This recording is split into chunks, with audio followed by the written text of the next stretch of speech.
توشہ خانہ کے نئے ریفرنس میں گرفتاری کے خلاف بانی پی ٹی آئی اور اہلیہ کی درخواستیں مسترد۔ اسلام آباد ہائی کورٹ نے درخواستوں کو غیر مؤثر قرار دیا۔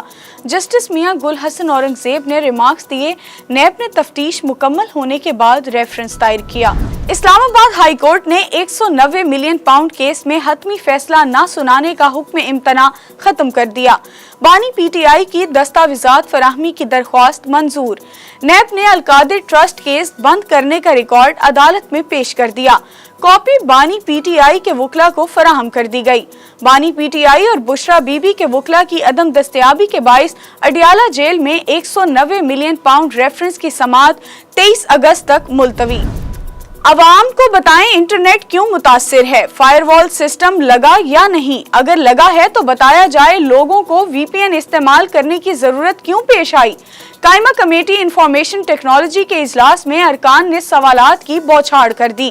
پی ٹی سی ایل کے صدر کی اجلاس میں عدم شرکت پر چیئرمین کمیٹی برہم۔ P T C L C E O chairman کو آئندہ اجلاس میں طلب کر لیا۔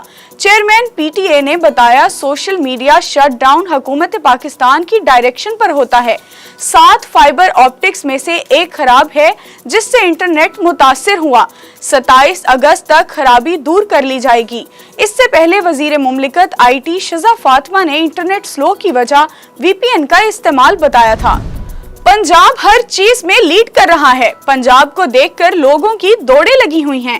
وزیر اعلیٰ پنجاب مریم نواز کہتی ہیں روزانہ 16 گھنٹے کام کرتی ہوں، خود آرام سے بیٹھتی ہوں، نہ ٹیم کو بیٹھنے دیتی ہوں۔ پنجاب کے لیے اپنی چھت اپنا گھر منصوبے کا افتتاح، گھر بنانے کے لیے 15 لاکھ روپے قرض دینے کا اعلان کر دیا۔ پہلے 3 ماہ کوئی قسط نہیں دینا ہوگی، 15 لاکھ روپے کی واپسی 7 سال میں ہوگی، ماہانہ 14,000 روپے ادا کرنا ہوں گے۔ فیض حمید کے خلاف ٹرائل اوپن کورٹ میں ہونا چاہیے، بانی پی ٹی آئی کا مطالبہ۔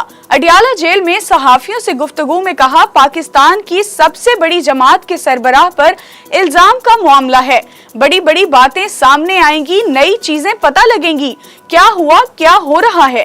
فیض حمید اور میرا فوج کا اندرونی معاملہ نہیں، اس لیے اوپن ٹرائل کا کہا۔ بانی پی ٹی آئی کے مطالبے پر سیکیورٹی ذرائع کا رد عمل سامنے آیا، کہا بانی پی ٹی آئی ہوتے کون ہے بتانے والے کہ فیض حمید کا ٹرائل اوپن کورٹ میں ہوگا یا نہیں؟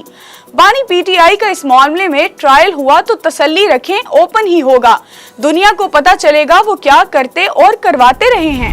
برطانیہ میں فیک نیوز کے ذریعے فسادات، گرفتار ملزم فرحان کو لاہور کی عدالت میں پیش کر دیا گیا۔ عدالت نے ملزم کا 1 روزہ جسمانی ریمانڈ منظور کر لیا۔ ملزم کے خلاف ایف آئی اے میں پیکا ایکٹ کے تحت مقدمہ درج ہے۔ ایف آئی آر کے مطابق ملزم نے اعتراف جرم کر لیا۔ فرحان نے جھوٹا دعویٰ کیا تھا کہ برطانیہ میں چاقو بردار حملہ آور مسلمان ہیں۔ جھوٹے دعوے کے باعث برطانیہ میں فسادات پھوٹ پڑے تھے۔ لاہور میں مکسڈ مارشل آرٹس چیمپئن شپ کے سیمی فائنل پاکستانی اور غیر ملکی فائٹرز ایکشن میں فائنل مقابلے کل ہوں گے۔ اور ہالی ووڈ کی معروف جوڑی ٹوٹ گئی، جینیفر لوپیز اور بین ایفلیک نے راہیں جدا کر لیں۔ جینیفر لوپیز نے شادی کی دوسری سالگرہ پر طلاق کے لیے عدالت سے رجوع کر لیا، کاغذات لاس اینجلس کورٹ میں جمع کرا دیے۔ جینیفر لوپیز اور بین ایفلیک نے 2022 میں شادی کی تھی۔